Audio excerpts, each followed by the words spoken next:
Okay, I have a client who has what is called a floating kneecap. So when I rub her knee, you see her kneecap move? That's not supposed to happen. So I need you to tell me about your history with this knee. Did you have surgery? No. Yes. Okay. You had surgery for the floating kneecap? No, I had surgery, what did they call it? Where they drill two holes on each side and clean it out. Yes. And then on the back of it, I had a meniscus tear. Okay. And that's what it was called, a meniscus tear. Yeah. And then behind the knee, I had a Baker's cyst. Ah, okay. After they cleaned the knee out, yeah, the Baker's cyst burst. Ah. And went all the way down to my foot. Ah. And then, after all that was well and supposed to be done, I went back. Then they said that my kneecap was out of socket and I needed a complete knee replacement. I said no.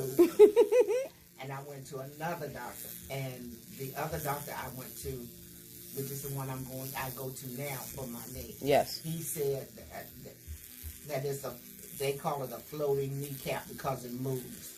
And he said that as long as I can walk, and as long as I'm not in pain, he's not going to put me through no more surgery. Good. So this is why, for those of you that are my clients, this is why you know I hate surgery. This is not supposed to be a normal side effect to a surgery, okay? Your knees aren't supposed to float in the knee joint like this. So it's not, this is also a testament to how fantastically strong the body is, where she can actually walk on this knee that floats out of socket. So it floats because there's fluid, most of it post-operative fluid, and probably a little bit of the Baker's cyst underneath the kneecap. And so the kneecap moves. When I rub across her kneecap, I can feel inflammation and scar tissue under the kneecap. So what I'm doing is using cold laser to remove the fluid from behind the knee that, you know, the body's sucking this stuff up and it will eventually come out in her urine.